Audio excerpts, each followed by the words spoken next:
رضا غدری سے التماس ہے کہ زیب ممبر ہو کے محمد و آل محمد علیہ السلام کی اس مرکزی شخصیت جس کے بارے میں حضور نے فرمایا الحسین منی و انا من الحسین، ان کی فضائل، مصائب اور دروس فرامین کے بارے میں ہمیں مستفید فرمائے اور ہم آمادہ عمل ہوں۔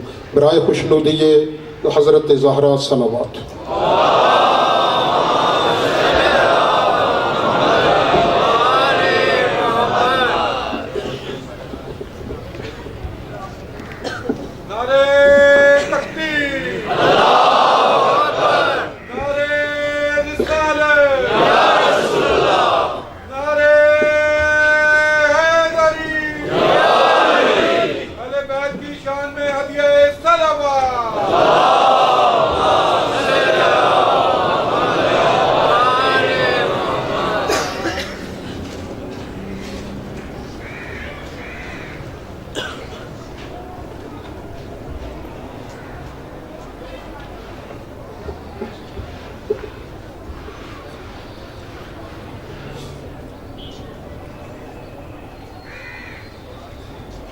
اعوذ باللہ السمیع العلیم من الشیطان الرجیم، بسم اللہ الرحمن الرحیم، الحمد للہ الاول بلا اول کان قبلہ والآخر بلا آخر یکون بعدہ، الذي خلق الخلائق بقدرته ونشر الرياح برحمته ووتد بالصخور ميدان أرضه، والصلاة والسلام على الرسول الأعظم والنبي الأكرم الذي سمي في السماء بأحمد وفي الأرض بأبي القاسم محمد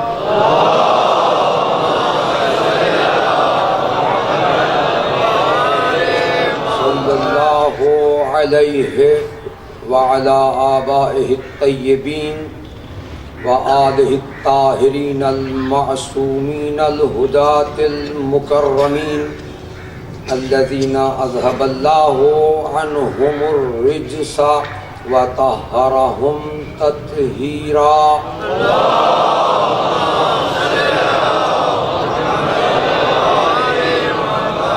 لا سيما على ناموس الدهر وإمام العصر وصاحب الأمر بقية الله الأعظم حجة ابن الحسن روحی و ارواح العالمین لتراب مقدمہ الفداء، اما بعد فقد قال سبحانہ وتعالی فی کلامہ الاعلی، بسم اللہ الرحمن الرحیم، یا ایتها النفس المطمئنہ ارجعی الی ربک راضیۃ مرضیۃ فادخلی فی عبادی وادخلی جنتی۔ صلوات پڑھیں۔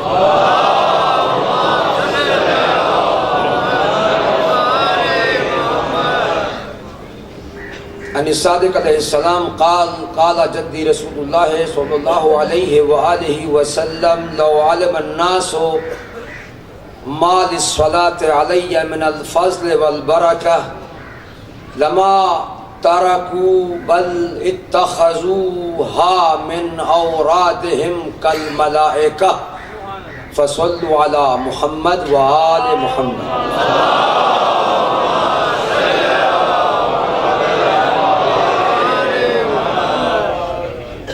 سچے خدا کے بھیجے ہوئے سچے نبی کے چھٹے سچے جانشین نے فرمایا کہ میرے جد بزرگوار نے ارشاد فرمایا ہے کہ اگر لوگوں کو یہ معلوم ہو جاتا کہ مجھ پر صلوات پڑھنے کی فضیلت اور برکت کیا ہے تو وہ اسے کبھی ترک نہ کرتے بلکہ اسے اسی طرح سے اپنا ورد بناتے جیسے فرشتوں نے بنایا ہوا ہے۔ صلوات پڑھ دیجئے بلند آواز سے۔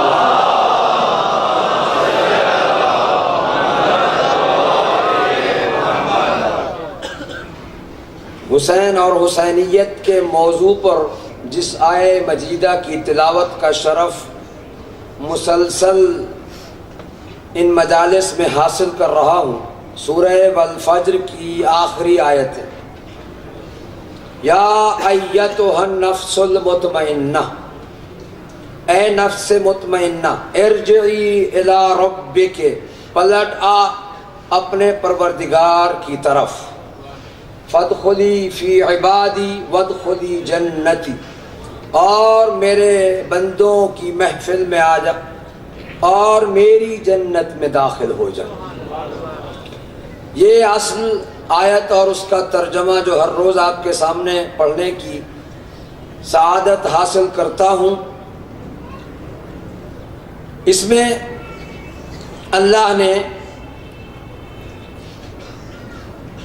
یا ایتھا النفس المطمئنہ، اے نفس مطمئنہ کہہ کر خطاب کرتے ہوئے ارشاد فرمایا، پلٹا اپنے پروردگار کی طرف۔ کل عرض کیا تھا یا پرسوں کہ اللہ نے ارجعی فرمایا ہے، پلٹ آ، یعنی پلٹ آنا میں نے تیرے اختیار میں دیا ہے۔ پلٹ آ اپنے رب کی طرف، اس حال میں کہ تو اس سے راضی ہے، راضیتن، اور وہ تجھ سے راضی ہے۔ میں نے گزشتہ مجالس میں حسین اور حسینیت کے عنوان سے چند جملے ابتدائیہ طور پر جو پہلے بیان کیے تھے، آج کچھ اور بیان کرنے سے پہلے یہ عرض کر دوں، مجھے لفاظی نہیں آتی ہے، میں نے لفظوں کو معانی کے مطابق ڈھال کر آپ کے سامنے پیش کیا ہے۔ میں چاہتا ہوں کہ ان الفاظ سے آپ اپنے گھروں میں جا کر معانی پر غور کیجئے کہ حسین کیا ہے اور حسینیت کیا ہے۔ یہ درسگاہ ہے، یہ مجلس حسین درسگاہ ہے، اور ہم اس درسگاہ کے طالب علم ہیں۔ ہم یہاں آئے ہیں علم حاصل کرنے کے لیے۔ جو کامیاب ہو گیا وہ عالم کہلائے گا، اور طالب علم بننے کے بعد عالم ہونا ہی اصل میں کامیابی ہے۔ لیکن عالم ہونے کے بعد دوسری بڑی یا سب سے بڑی کامیابی یہ ہے کہ اس علم پر عمل کیا جائے۔ علم حاصل کرنا پہلی منزل، علم پر عمل کرنا دوسری منزل، اور تیسری منزل بھی آپ کی خدمت میں عرض کر دوں، ایک ہے علم حاصل کرنا، ایک ہے علم پر عمل کرنا، ایک ہے علم پر عمل کروانا۔ ہماری ذمہ داری یہ ہے کہ ہم یہاں آ کر علم حاصل کریں، علم حاصل کرنے کے بعد خود عمل کریں، خود عمل کرنے کے بعد دوسروں کو ایسا عمل کروائیں، ایسا عمل کروائیں کہ معصوم حضرت امام جعفر صادق نے فرمایا،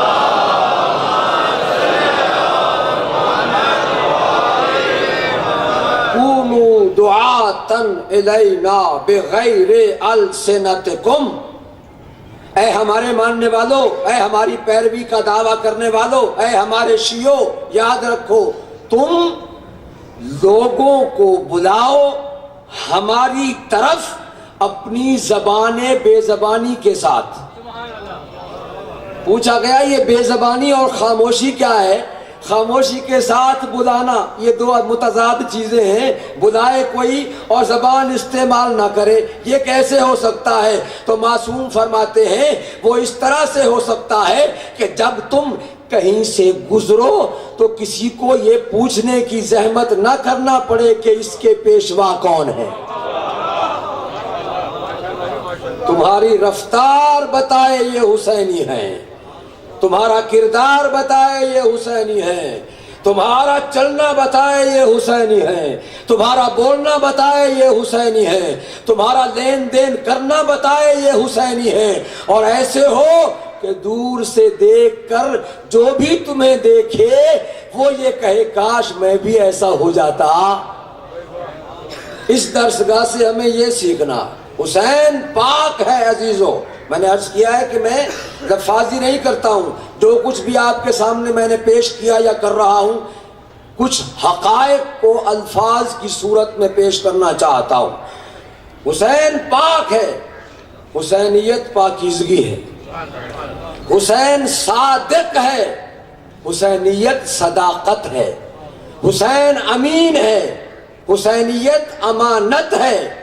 اگر وجود میں دیکھا جائے، یہ تو ہیں وہ اشیاء، وہ معانی، وہ حقائق، وہ مفاہیم، لیکن اگر وجودی حقیقت کو دیکھا جائے تو حسین اپنے وقت کا محمد ہے اور حسینیت محمدیت ہے۔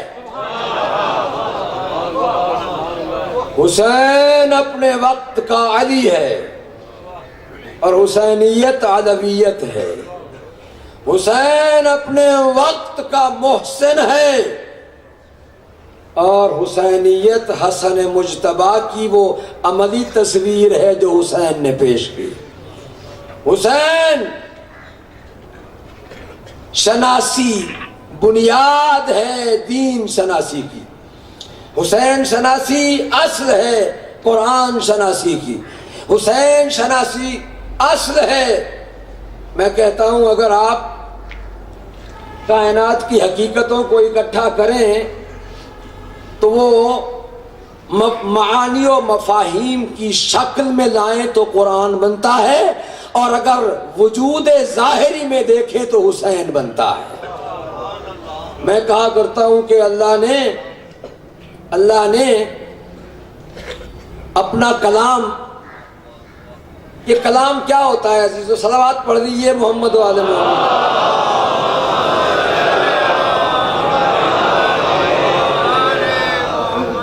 کوئی کلام کسی کا بھی ہو، اس کی حیثیت و اہمیت متکلم کی ذات کے مطابق ہوتی ہے۔ کوئی بڑا سے بڑا کلام آپ لے لیں، اس کی اہمیت اور حیثیت متکلم کی اہمیت اور حیثیت کے مطابق ہوگی۔ جتنا متکلم بلند ہوگا اتنا اس کا کلام بلند ہوگا، جتنا متکلم عظیم ہوگا اتنا اس کا کلام عظیم ہوگا، جتنا متکلم علیم ہوگا اتنا اس کے کلام میں علم پایا جائے گا، جتنا متکلم حکیم ہوگا اس کے کلام میں اتنی حکمت پائی جائے گی۔ تو آپ دیکھیے یہ کلام وہ ہے، قرآن مجید اس ہستی کا کلام ہے کہ جو متکلم ہی نہیں، کلام ہی نہیں، خالق کلام ہے۔ وہ خالق کلام ہے اور وہ علیم بھی ایسا ہے کہ اس کا علم کسی کا دیا ہوا نہیں ہے، وہ ذات علم ہے، اس کا اپنا ہے، وہ اس وقت سے عالم ہے جب کوئی شے معلوم ہونے کی حیثیت میں تھی ہی نہیں۔ وہ علیم ہے اور وہ حکیم ہے، اس کا کلام اتنی حکمت رکھتا ہے کہ دنیا میں کوئی صاحب حکمت اس کلام کا مقابلہ نہیں کر سکتا۔ وہ کلام اتنا عظیم ہے جتنی اس کی ذات عظیم ہے، وہ عظمتوں کا مالک ہے۔ اب ظاہر ہے کہ جب علیم کا کلام ہے، حکیم کا کلام ہے، عظیم کا کلام ہے، وسیع کا کلام ہے، تو پھر میں کیوں یہ نہ کہوں کہ اگر وہ کلام جس کو وہ عطا کرے گا وہ بھی اتنا وسیع الظرف ہونا چاہیے کہ جو اس کے علم میں اس طرح سے ہو وہ جو کچھ دینا چاہے وہ اپنے ظرف میں لے سکتا، جسے وہ دینا چاہے وہ اتنا حکیم ہو کہ اس کی حکمت کو لے سکے، وہ اتنا عظیم ہو اس کی عظمت کو لے سکے۔ اس لیے اس لینے والے نے کہا دنیا والوں مجھے ایک فرد نہ سمجھو، میں علم کا ایک فرد نہیں ہوں، انا مدینۃ العلم، میں علم کا شہر ہوں، وانا دار الحکمت، اور میں حکمت کا گھر ہوں۔ یعنی اگر چاہتے ہو علم لو میرے پاس آؤ، حکمت چاہتے ہو لو میرے پاس آؤ۔ اس نے بتا دیا کہ اللہ نے ظرف دیکھ کر ہی مظروف کو بھیجا تھا۔ ہم ظرف کو دیکھتے ہیں۔ کل عرض کیا تھا آپ کی خدمت میں، قرآن ہمیں کس نے دیا ہے؟ ذات محمد مصطفیٰ نے۔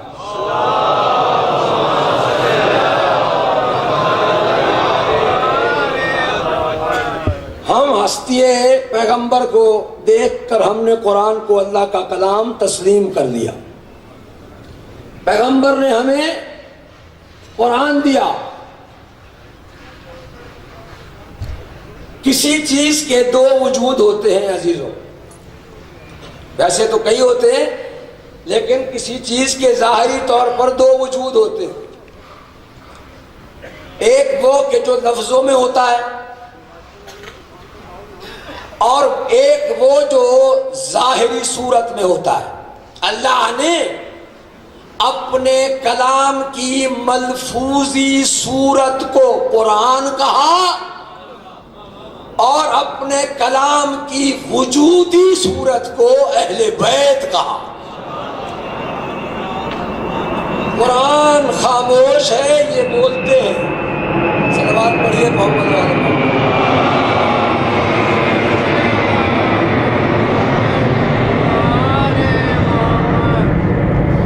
اس شور کی وجہ سے میں نے آپ کو یہ زحمت دی ہے، پھر بھی صلوات پڑھ دیجیے محمد۔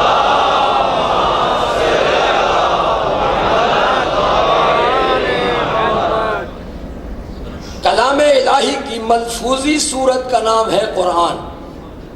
قرآن کلام الہی کی وجودی صورت کا نام ہے اہل بیت۔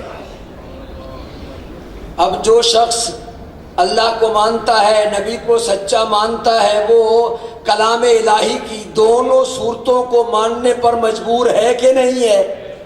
تو جس طرح سے وہ ناسخ کو مانتا ہے، منسوخ کو مانتا ہے، محکم کو مانتا ہے، متشابہ کو مانتا ہے، اسی طرح سے وہ اسے چاہیے ہے کہ وہ جس طرح سے ملفوظی صورت کی ہر آیت کو مانتا ہے، اسی طرح وجودی صورت کی ہر آیت کو مانتے ہوئے اسے یہ کہنا پڑے گا محمد بھی اللہ کے کلام کی آیت ہے، علی بھی اللہ کے کلام کی آیت ہے، حسن بھی اللہ کے کلام کی آیت ہے، حسین بھی اللہ کے کلام کی آیت ہے۔ جب ان آیتوں کو اکٹھا کریں تبھی تو تطہیر کی آیت بنتی ہے۔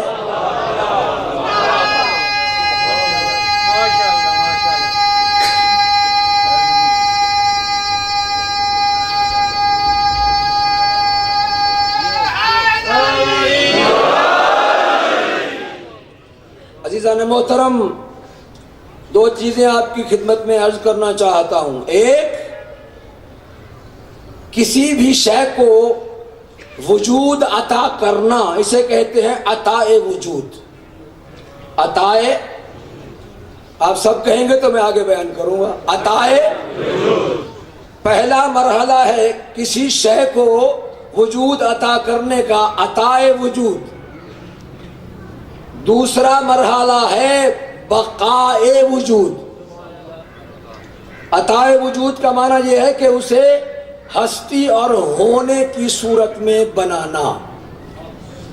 اسے علمی اصطلاح میں کہتے ہیں تکوین۔ تکوین کسی شے کو وجود عطا کرنا، اور کسی شے کے وجود کو بقاء عطا کرنا، یہ ہے دوسرا مرحلہ۔ میں آپ کے سامنے یہ عرض کرنا چاہتا ہوں کہ ہمارا موضوع ہے حسین اور حسینیت۔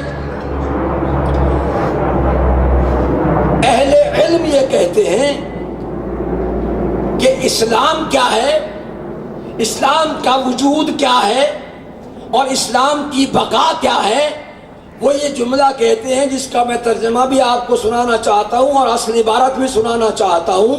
وہ کہتے ہیں الاسلام. یہ یاد رکھیے، یہ جملہ آج کی اس مجلس کا یا اس درس گاہ کے اس کلاس کا یہ تحفہ دینا چاہتا ہوں.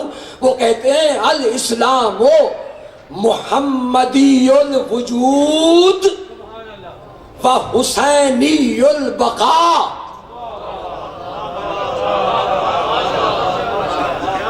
ترجمہ سنیے، وہ کہتے ہیں اسلام وجود میں محمدی ہے اور بقا میں حسینی ہے.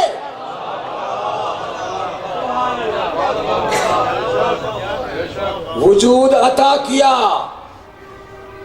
محمد مصطفیٰ نے اور بقا عطا کی حسین ابن علی نے. اگر وجود دینا عطا ہے تو وجود کو باقی رکھنے کی ضمانت دی ہے حسین ابن علی نے. ہم میں سے کوئی بھی ایسا نہیں، آپ کا تو مجھے پتہ نہیں ہے، کم از کم میں اپنے بارے میں کہہ سکتا ہوں. آپ ماشاءاللہ یہاں حیدری چوک پہ ہر سال مجالس سنتے ہیں. آپ کے علم و درجہ معرفت کی بلندی کو تو میں بیان نہیں کرنا چاہتا، آپ خود جانتے ہیں. میں اپنی ناقص حیثیت کو بیان کر کے عرض کرنا چاہتا ہوں کہ جب ہم پیدا ہوتے ہیں تو ہم کچھ نہیں جانتے.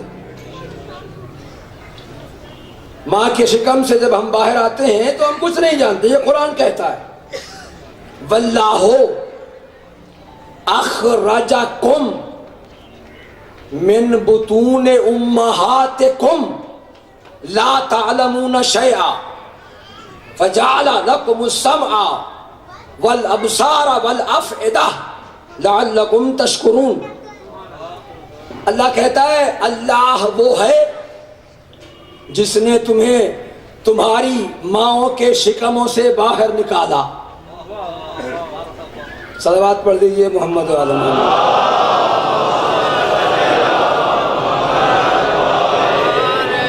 قائد ملت تشریف لائے ہیں، ان کی سلامتی کے لیے بلند آواز سے صلوات پڑھ دیجئے.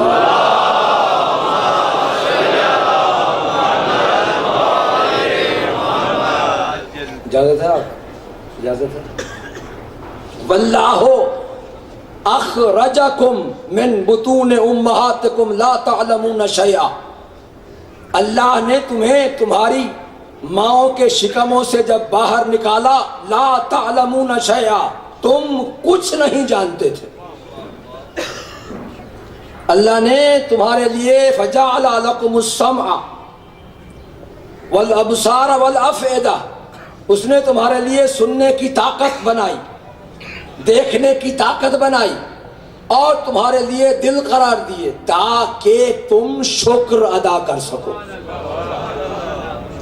یعنی قوت سماعت سے وہ کچھ سنو جس کے سننے کی اجازت اللہ نے دی ہے، اور آنکھوں سے وہ کچھ دیکھو جس کے دیکھنے کی اجازت اللہ نے تمہیں دی ہے، اور دلوں میں وہ کچھ لاؤ جو اللہ چاہتا ہے. اسی کا نام ہے شکر نعمت. اللہ نے کہا ہم نے تمہیں تمہاری ماؤں کے شکموں سے جب باہر نکالا،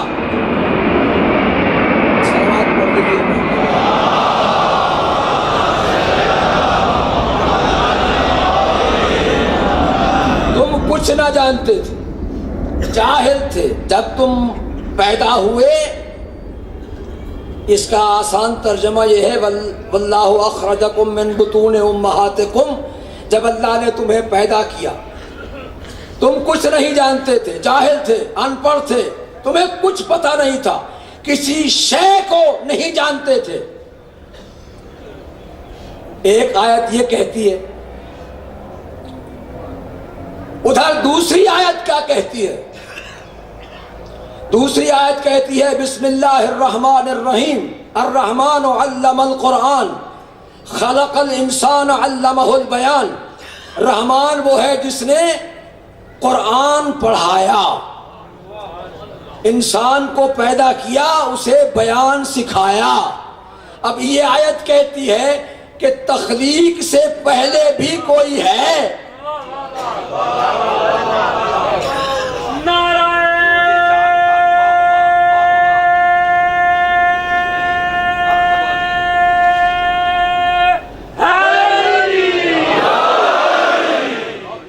کوئی ایسا ہے جو وجود انسانیت میں آنے سے پہلے معلم قرآن یعنی رحمان سے قرآن پڑھ کے آیا ہے؟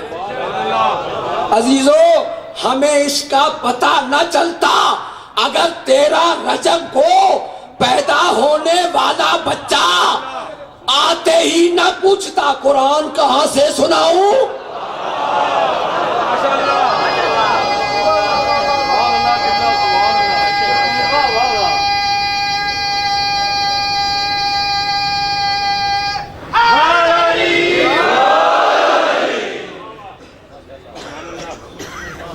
آتے ہی سوال کرتا ہے قرآن کہاں سے سناؤں، اور جس سے کہا اس نے یہ نہیں کہا تو کہاں سے قرآن جانتا ہے، وہ بھی جانتا تھا کہ قرآن پڑھا ہوا ہے، اسے زمانے کے لوگوں نے قرآن نہیں پڑھایا، اللہ نے پڑھایا۔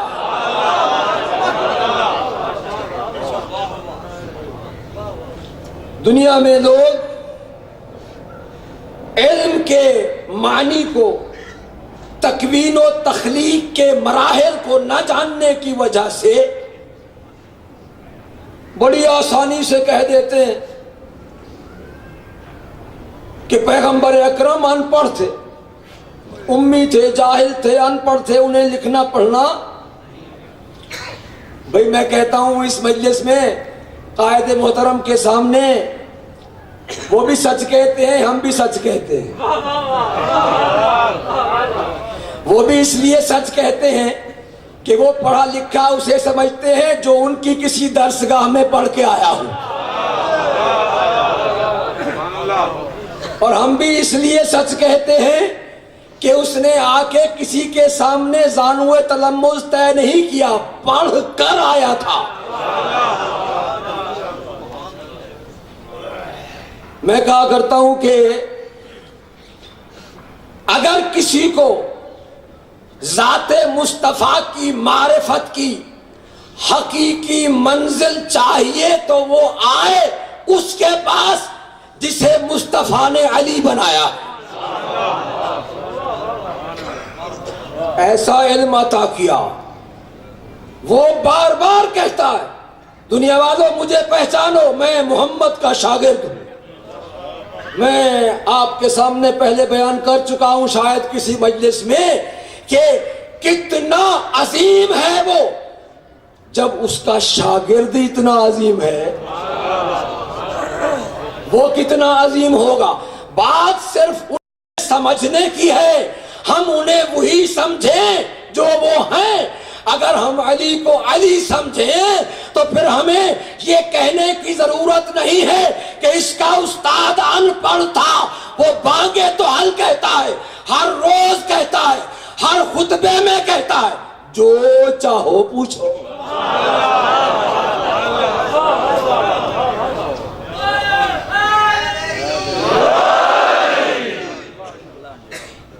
تاریخ بشریت میں آج تک کوئی اس سے پہلے ایسا نظر نہیں آتا ہے جو ممبر پر آ کے کہتا ہو جو چاہو پوچھو، اور بار بار دیکھتا ہے، دائیں بھی دیکھتا ہے بائیں بھی دیکھتا ہے، کوئی تو ہو جو علی سے، علی کی طرح، علی کی معرفت رکھتے ہوئے کوئی ایسا سوال کرے جس کا جواب دیتے ہوئے لطف آ جائے۔ عرب کے بدو کھایا کیا ہے، پیا کیا ہے، گھر میں کیا رکھا ہے، یہ پوچھتے تھے۔ ایک شخص نے آ کے امیر المومنین علی ابن ابی طالب علیہ السلام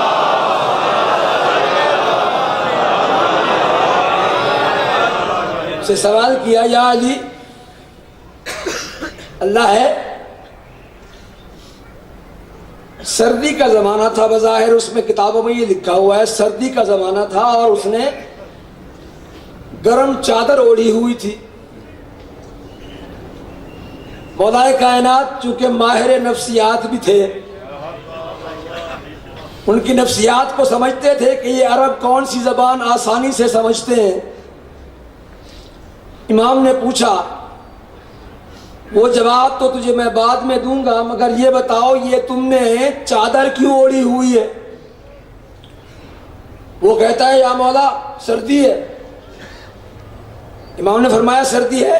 اس نے کہا ہے، مجھے سردی لگ رہی ہے۔ امام نے فرمایا بندہ خدا میں نے تیرے سوال کا جواب دے دیا ہے، تو مجھے سردی دکھا دے میں تجھے خدا دکھا دوں گا۔ امام نے فرمایا خدا ان آنکھوں سے دیکھنے والی چیز نہیں ہے، بلکہ اس کے آثار سے پتہ چلتا ہے کہ وہ ہے۔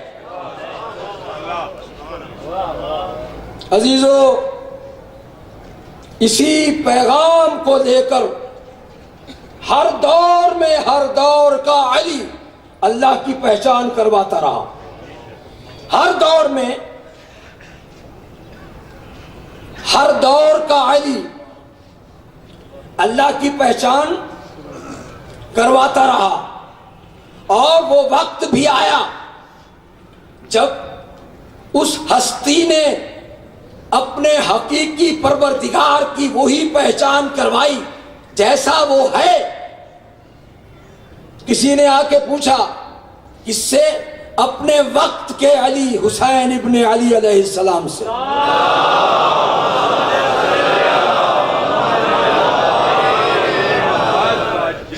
کہ صمد کا معنی کیا ہے؟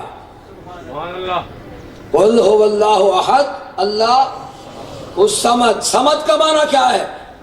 تو امام نے ارشاد فرمایا کہ صمد کے تو بہت سے معنی ہیں، مگر میں تجھے تیرے ذہن کی سطح کے مطابق جواب دیتا ہوں۔ وہ کہتا ہے ہاں فرمائیے۔ امام نے فرمایا کہ صمد اسے کہتے ہیں، ہمارے لفظوں میں کہتے ہیں نا بے نیاز۔ امام فرماتے ہیں کہ صمد اسے کہتے ہیں جو اپنے ہونے میں، اپنے وجود کے اظہار میں کسی ایسے مکان کا محتاج نہ ہو جسے لکیر کھینچ کر معین کیا جائے۔ لا جوف لہ، ایسی کوئی جگہ کہ جسے خط کھینچ کر معین کیا جائے جو اس کا محتاج نہ ہو، اسے صمد کہتے۔ وہ کہتا ہے مولا اچھا یہ تو بعد کا لفظ تھا، احد کسے کہتے ہیں؟ امام نے فرمایا تم نے پہلے کیوں نہیں پوچھا؟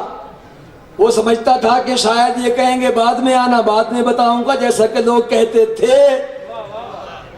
کہا نہیں، احد کا معنی بھی تمہیں بتاتا ہوں، اس لیے کہ اللہ نے میرے جد مصطفیٰ کو بتایا، میرے جد مصطفیٰ نے میرے بابا علی مرتضیٰ کو بتایا، علی مرتضیٰ نے میرے بھائی حسن مجتبیٰ کو بتایا، حسن مجتبیٰ نے مجھے بتایا۔ سن عہد کسے کہتے ہیں؟ امام فرماتے ہیں کہ عہد اسے کہتے ہیں جسے دنیا کے حساب دان تقسیم نہ کر سکیں۔ واحد شمار میں آتا ہے، واحد ثانی ثالث، مگر عہد وہ ہے کہ جسے تقسیم کے باب میں نہ لایا جا سکتا ہو۔ امام فرماتے ہیں اگر تو نے عہد کو سمجھنا ہو کہ جو تقسیم میں نہیں آتا، بس میرے کہنے پر ایمان لے آ، اسی کو ایمان بالغیب کہتے ہیں۔ ہمیں عزیزو فخر ہے ان ہستیوں پر کہ جن کے ذریعے سے ہم نے اپنے رب کو پہچانا ہے۔ ہمیں فخر ہے کہ ہم ان ہستیوں کو مانتے ہیں کہ جن کے ذریعے سے ہم نے قرآن کی حقیقتوں کو جانا۔ خدا کی قسم جیسے عرض کر چکا ہوں، اگر 13 رجب کو کوئی پیدا ہونے والا ہاتھوں پہ آ کر قرآن کا سوال نہ کرتا کہاں سے پڑھوں، تو ہمیں اس آیت کا معنی سمجھ میں نہ آتا۔ اگر کوئی حالت رکوع میں زکوٰۃ نہ دیتا تو ہمیں انما ولیوں کا معنی سمجھ میں نہ آتا. اگر کوئی بستر رسول پر سو کر اطمینان کے ساتھ اللہ کی رضائیں نہ لیتا تو ہمیں اس آیت کا معنی سمجھ میں نہ آتا. اگر پورے کے پورے اہل بیت ایک چادر میں اکٹھے نہ ہوتے تو ہمیں آیت تطہیر کا معنی سمجھ میں نہ آتا. ان کا احسان ہے کہ انہوں نے ہمیں علم ہی نہیں عمل بھی عطا کیا ہے. اگر آپ چاہیں تو میں ایک چھوٹا سا واقعہ آپ کے سامنے پیش کرنا چاہتا ہوں. صلوات پڑھ لیجیے بلند آواز سے.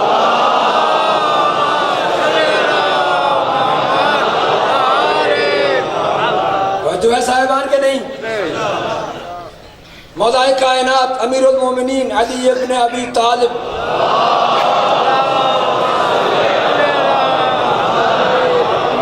علیہ السلام اور سیدہ کائنات فاطمہ الزہرا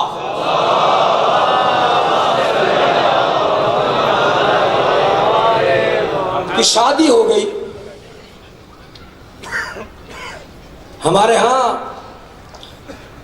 رواجوں کے بندھنوں میں بندھے ہوئے معاشرے میں عام طور پر بیچاری عورتوں کو اتنا محکوم سمجھا جاتا ہے کہ قرآن مجید کی آیت کا ترجمہ کرتے ہوئے بھی بڑی جرأت کے ساتھ لکھ دیتے ہیں الرجال قوامون علی النساء، مرد عورتوں پر حاکم ہے. کتنی زیادتی ہے قرآن مجید کا ترجمہ کرنے والوں کی. قوام کا معنی حاکم نہیں ہے. قوام کا معنی ہے کسی کے امور کا ذمہ دار. مرد عورتوں کے امور کے ذمہ دار ہیں اور ہم نے انہیں غلام بنا کے رکھا ہوا. یہ ایک طویل بحث ہے، کسی وقت عرض کروں گا. مگر جب شادی ہوئی ان دو معصوم ہستیوں کی تو پہلی رات گزرنے کے بعد ہمارے معاشرے میں عام طور پر، ہماری تہذیب و تمدن میں عام طور پر ایسا ہوتا نہیں ہے جو میں آپ کو آج سنانا چاہتا ہوں. یہ تہذیب اسلامی کی اور تمدن اسلامی کی بنیاد رکھی جا رہی ہے. دونوں معصوم ہستیاں آتی ہیں حضور کی خدمت میں. یہ توجہ سے سنیے اس لیے کہ اس کا تعلق آپ کی عملی زندگی سے ہے. دونوں ہستیاں آتی ہیں، سلام کرتی ہیں.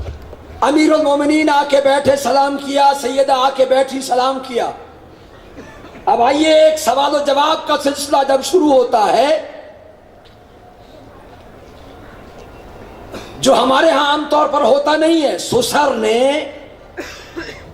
داماد سے پوچھا یا علی کیف وجدت فاطمہ، تو نے فاطمہ کو کیسا پایا؟ ہمارے یہاں ایسا نہیں ہوتا، اس لیے کہ ہم لوگوں کے ذہنوں کی افتاد ہی جسم تک ہے نا. ہم اسی رشتے کو سمجھتے ہیں. سسر اپنے داماد سے یہ پوچھے تم نے رات کیسی گزاری، تمہیں کیسا لگا، تمہیں ہماری بیٹی کیسے لگی. مگر رسول ہے جو پوچھ رہے ہیں، پوچھنے والا بھی رسول ہے، آخر جواب دینے والا بھی تو علی ہے نا.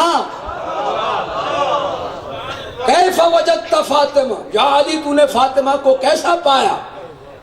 جواب میں عرض کرتے ہیں بڑے ادب کے ساتھ، یا رسول اللہ وجدتها خیر عون لی فی طاعت اللہ. اے اللہ کے رسول، میں علی نے فاطمہ کو اللہ کی اطاعت میں اپنا بہترین مددگار پایا.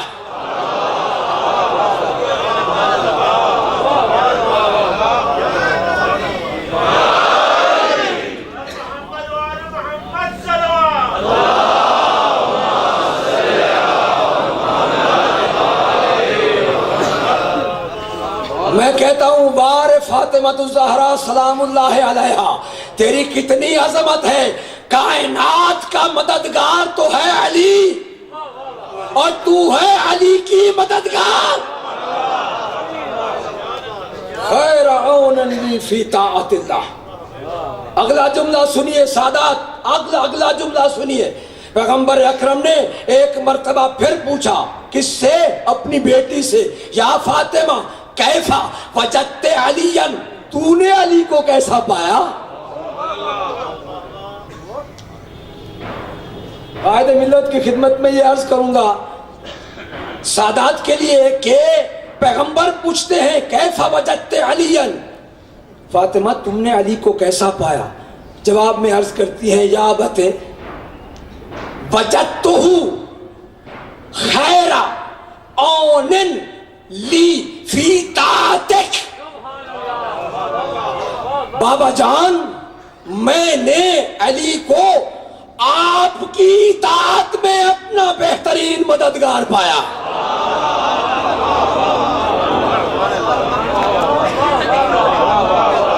پتا چلا اس رشتے کی عظمت کیا ہے، اس رشتے کی بنیاد اور مقصد کیا ہے. اس رشتے کا مقصد یہ ہے شوہر اور بیوی دونوں اللہ اور رسول کی اطاعت میں ایک دوسرے کے مددگار ہو جائیں. میں کہتا ہوں جب یہ جذبہ اور بنیاد کار فرما ہو تو ان کی اولاد حسن و حسین نہ ہوگی تو کیا ہوگی؟ آج والدین بچوں کی شکایتیں کرتے ہیں کہ یہ گستاخ ہیں. مجھے کسی خاتون نے ایک رکا بھیجا پرسوں کی بات کہ ہمارا بچہ جو ہے وہ ہر وقت کہتا ہے چپ رہو، ہر وقت ہمیں کوئی بات کرے تو یہ جواب دیتا. میں کہتا ہوں بی بی سیدہ کی کنیز بن جا، پھر دیکھ تیرا بیٹا حسین کا نوکر بنتا ہے کہ نہیں بنتا. مثال دیکھنی ہو تو جاؤ کربلا میں دیکھو.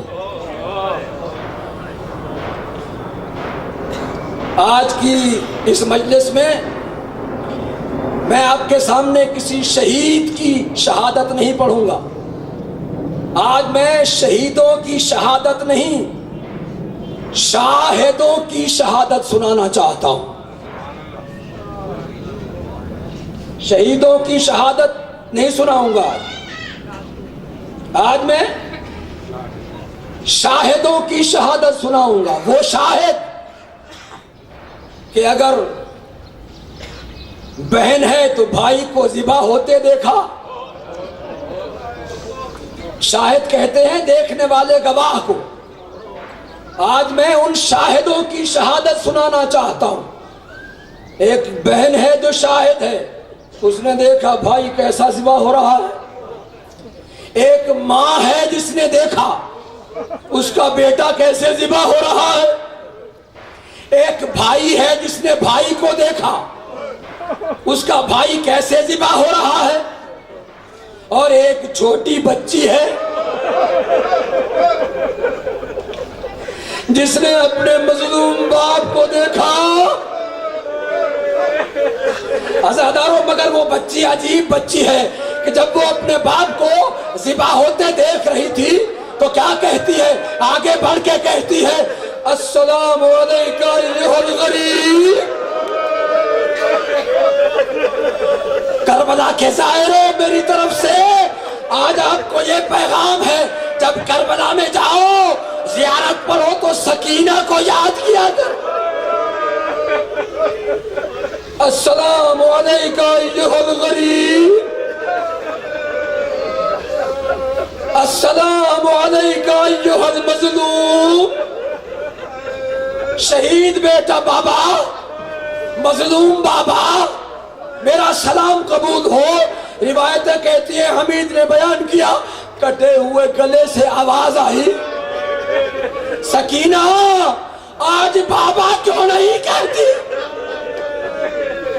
کبھی شہید کہتی ہے، کبھی مظلوم کہتی ہے. عزاداروں ایک مرتبہ جب حسین کے کٹے ہوئے گلے سے یہ آواز آئی بیٹی مجھے بابا کیوں نہیں کہتے، جواب میں سکینہ عرض کرتی ہے بابا آپ تو جانتے ہیں میں آپ کے سینے پہ سونے کی عادی ہوں۔ عزیزو اب مجھے نہیں پتا حسین نے کیسے سکینہ کو بلایا۔ راوی کہتا ہے میں نے ایک مرتبہ دیکھا سکینہ بابا کی لاش کے قریب پہنچ گئی، کہتی ہے بابا آپ نے بلایا تھا، آپ کے سینے پہ سونے آئی تھی، سینے پر تو ہر جگہ تیر لگے ہوئے۔ عزیزو یہ وہ شاہد ہے تلوار و خنجر سے ذبح ہو جاتا ہے، مگر ان شاہدوں نے تو معلوم نہیں کتنی مرتبہ بار بار دیکھ رہی ہیں، کبھی اکبر کو شہید ہوتے دیکھا، کبھی قاسم کو شہید ہوتے دیکھا، کبھی ایسے ننھے کو شہید ہوتے دیکھا جس کے لیے حسین نے کہا تھا کہ کیا تجھ جیسا بھی کوئی ذبح کیا جاتا ہے؟ عزیزو چوتھے امام سے جب پوچھا گیا مولا کیا آپ نے اپنے بھائی اکبر کو ذبح ہوتے دیکھا؟ امام فرماتے ہیں کہ اگر مجھ سے نہ پوچھتے تو اچھا تھا۔ جب میرا جوان بھائی جا رہا تھا میدان کی طرف تو میں نے دیکھا میرا بابا آیا ہے خیمے میں، ایک مرتبہ بابا نے نانا کا امامہ اٹھایا، جب باندھنے لگے تو میں نے کہا بابا مجھے بھی سامنے بٹھا دو، میں بھی اکبر کی شجاعت دیکھ لوں۔ امام فرماتے ہیں میں نے بھی دیکھا۔ فرمایا کیسے دیکھا؟ امام فرماتے ہیں جب میں نے دیکھا میرا جوان بھائی اکبر جب یہ گھوڑے سے گرا تو اس کے سینے میں جو برچھی لگی میں نے اپنے بابا کو دیکھا بڑھاپے میں جوان کے سینے سے برچھی نکالی۔ اللہ آپ کی جوانیاں سلامت رکھے۔ عزیزو تاریخ کا وہ واقعہ ہے ابراہیم علیہ السلام نے نبی تھے، جب جانتے بھی تھے کہ بیٹا بچ جائے گا، مگر جب حکم ملا اسماعیل کو ذبح کرنے لگے تو حکم آیا کہ آنکھوں پہ پٹی باندھ لو، دیکھ نہ پاؤ گے۔ عزیزو میں کہتا ہوں یہ فخر ابراہیم جب برچھی کھینچنا چاہتا ہے آنکھوں پہ پٹی نہیں ہے۔ امام سجاد شاہد ہیں۔ میں نے آج عرض کیا ہے نا، آج آپ کو شہیدوں کی نہیں شاہدوں کی شہادت سنانا چاہتا ہوں۔ ایک شاہد کون ہے؟ جو دروازے خیمہ پر کھڑی ہوئی ہے، بار بار دیکھ رہی ہے جو بھی آتا ہے وہ ظلم کرتا ہے، جو بھی آیا وہ ظلم کیا۔ دروازہ خیمہ پر کھڑی ہوئی علی کی بیٹی نے پوچھا اماں فضا یہ دور سے آنے والا کون ہے جو بڑھتا جا رہا ہے اور ہمارے خیموں کی طرف آ رہا ہے؟ آگے بڑھو، اس سے پوچھو اور اس سے کہہ دو ہاں ہنا بنات رسول اللہ، آنے والے رک جا، اب یہاں علی کی بیٹیوں کے سوا کوئی نہیں بچا۔ عزیزو میں کہتا ہوں وہ بڑھتا آ رہا ہے، بڑھتا آ رہا ہے۔ یہاں پر میں بس یہ جملہ چھوڑ کر آپ کے سامنے یہ عرض کرنا چاہتا ہوں، آنے والا تو آ گیا اور آ کر چلا بھی گیا، مگر جناب زینب نے کیا کہا؟ اماں فضا اب جو بھی آئے اس سے کہہ دینا ہمیں ماں نے کہا تھا جب کوئی نامحرم سامنے آئے اس وقت سر کو چھپا لینا، اس سے کہو اب ہماری چادریں باقی نہیں رہی۔ ایک اور شاہد کی شہادت سنیے اور دعا دیتا ہوں۔ عزیزو، دو سب سے بڑے شاہد ہیں کربلا کے، ایک زین العابدین بیمار کربلا اور ایک علی کی علی بیٹی زینب۔ زینب نے بھی دیکھا، زین العابدین نے بھی دیکھا، زینب نے بھی بیان کیا، زین العابدین نے بھی بیان کیا، مگر آپ ایک جملہ بس دعا دیتا ہوں سنا کرتے ہیں۔ جب امام سے پوچھا گیا مولا بس کریں، اتنا کیوں روتے ہیں، بس کریں، واقعہ کربلا ہو گیا، شہادت تو آپ کے گھر کی میراث ہے۔ شاہد نے اپنی آنکھوں سے دیکھا ہوا حال بیان کرتے ہوئے کہا اے شخص کاش تو بھی دیکھتا، میں نے اپنی آنکھوں سے اپنی پھپھیوں کے پردے اترتے دیکھے۔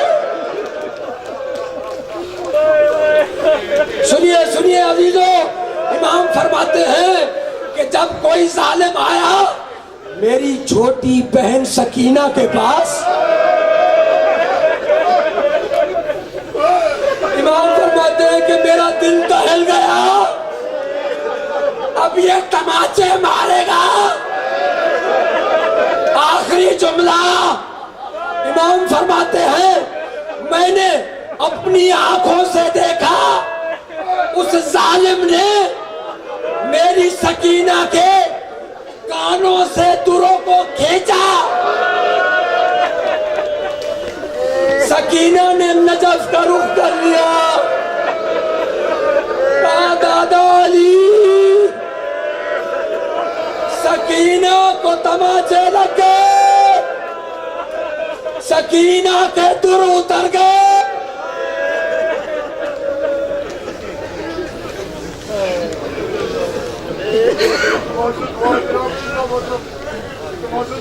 لعنت اللہ علی قوم الظالمین۔ خدایا محمد و علی محمد کا واسطہ ہماری اس قلیل سی عبادت کو قبول فرما، ہمیں صحیح معنی میں حسین ابن علی کے عزادار بننے کی توفیق عطا فرما۔ خدایا جو مومنین پریشان ہیں ان کی پریشانیوں کو دور فرما، جو مومنین بیمار ہیں انہیں شفائے کاملہ عطا فرما، مومنین جو حاجتیں لے کر آئے ہیں ان کی شرعی حاجتوں کو پورا فرما، ہماری قوم ہماری ملت کی حفاظت فرما، مملکت اسلامیہ پاکستان میں امن و امان قائم فرما۔ تجھے واسطہ محمد اور آل محمد کا، تجھے واسطہ اپنی عزت و جلال کا، عزاداران حسین جہاں جہاں بھی ہے پروردگار ان کی حفاظت فرما، دہشت گردوں کو یزیدیوں کو نیست و نابود فرما۔ پروردگار تجھے واسطہ محمد اور آل محمد کا، انجمن جانثاران اہل بیت کے کارکنان کی توفیقات میں اضافہ فرما۔ خدایا محمد و آل محمد کا واسطہ ہماری ان دعاؤں کو شرف قبولیت عطا فرما۔ پروردگار تجھے واسطہ اپنے عزت کا، اپنے جلال کا۔ آخری دعا، سب سے بڑی دعا، خدایا ہماری ان گناہگار آنکھوں کو امام زمانہ علیہ السلام کا دیدار نصیب فرما۔ اللہم تقبل منا بأحسن القبول بفضلک ورحمتک۔